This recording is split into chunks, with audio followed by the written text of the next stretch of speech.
This is the case of a perfectly inelastic collision. First of all, you should know what is perfectly inelastic collision. What is inelastic collision? In which the kinetic energy is not conserved. ठीक है? Perfectly inelastic collision क्या है? Where after collision, bodies they stick together and move with a common velocity. So here you have seen we have two bodies of masses m1. Let m1 is moving with initial velocity u1. m2 is supposed to be taken in a state of rest. After collision, these two bodies they collide, they stick to each other and move with a common velocity, say v. So when we apply momentum conservation equation, because momentum is always conserved whether the collision is elastic or perfectly elastic or inelastic. So momentum conservation equation states that initial momentum of the system is m1 u1 and final momentum is m1 plus m2 times v, because they have a common velocity v, the total mass is m1 and m2, so it is m1 plus m2 v. So from here v is taken as m1 u1 upon m1 plus m2. Now if you have to find out whether there is a loss of kinetic energy or not, so we find out the difference in that kinetic energy. Here we have taken initial kinetic energy minus final kinetic energy, because if the difference is coming out to be positive, we can say that initial kinetic energy is more as compared to final kinetic energy, so there is a loss in kinetic energy.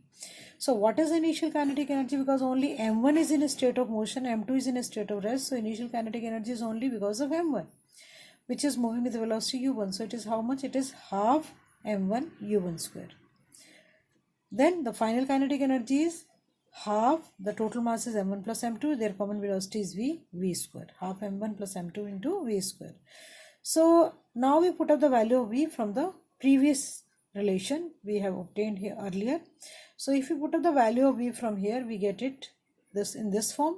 Now m1 plus m2 is numerator is coming in the numerator as well as in denominator, so one of the term gets cancelled, so we are left with this term only. So if you compare these two terms, what you will find that here half m1 u1 square is common.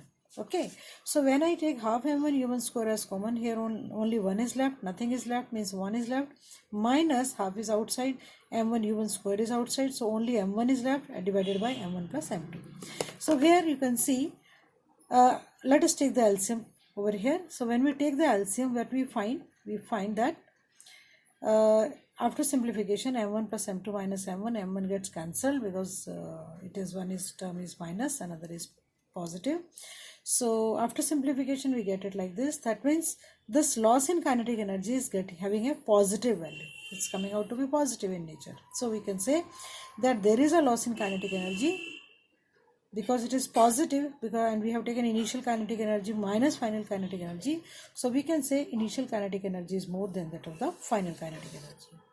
So we can also find out whether the initial kinetic energy is more or final is more by another way also. Another way what we have done, we have taken the ratio of the two. If I take kf by ki, final kinetic energy upon initial kinetic energy. So final kinetic energy we have taken as half m1 plus m2 v square, common velocity was v, and initial kinetic energy was half m1 u1 square. Now here in this expression you put up the value of v, the common velocity. The common velocity was how much? It was m1 u1 upon m1 plus m2. You put up this value over here. Instead of v square, you put up its value. So when we put up its value, the answer is coming out to be like this. It is coming out to be in this form. So now you cancel the common terms. u1 square is coming here as well as here, so that will be cancelled. m1 plus m2, one of the m1 plus m2 is also getting cancelled, and ultimately we are left with this term only, m1 upon m1 plus m2. So when we are left with m1 upon m1 plus m2, from here also we can conclude, because m1 plus m2 is more than that of m1, so denominator is more to the right side as compared to numerator. So on the left side also we can say denominator is more than that of the numerator. Denominator is ki, that means ki is greater than ki1, because m1 plus m2 is greater than m1. We can have one more case here, that if m2 is much greater than m1, m2 means the body which was at rest, if it is very massive. We have the body which was at rest, if it is very massive, and the body which was colliding is very light in nature, its mass is nearby 0. When I put up this value here, the answer of kf is nearby 0, is almost 0. That means whenever a light body sticks over a massive body, its kinetic energy is lost. It is completely in a state of rest. It is unable to move the massive body. That's why the final kinetic energy is 0. Well, we have one more term here, that is coefficient of restitution. What is coefficient of restitution actually? That can be clear from this expression here. It is mod of V1 minus V2 upon mod of U1 minus U2. What it is actually? Coefficient of restitution is actually, it is a ratio. Ratio of what?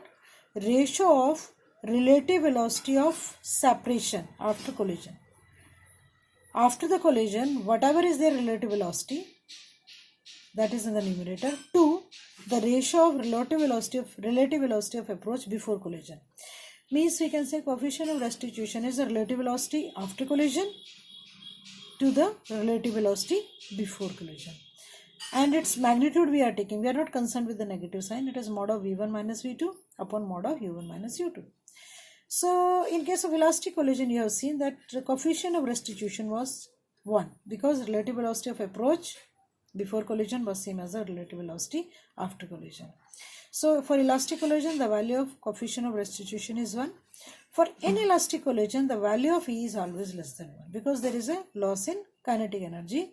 So the value of E, coefficient of restitution, is less than 1 but greater than 0. For perfectly inelastic collision, because the two bodies, they stick together, they move with a common velocity. So there is, the relative velocity will be 0. After collision, the relative velocity will be 0. So E is 0 for perfectly inelastic collision. And for superelastic collision, like explosion, the coefficient of restitution is greater than 1 because in explosion, the relative velocity after collision is very, very high. So the value of E is also greater than 1.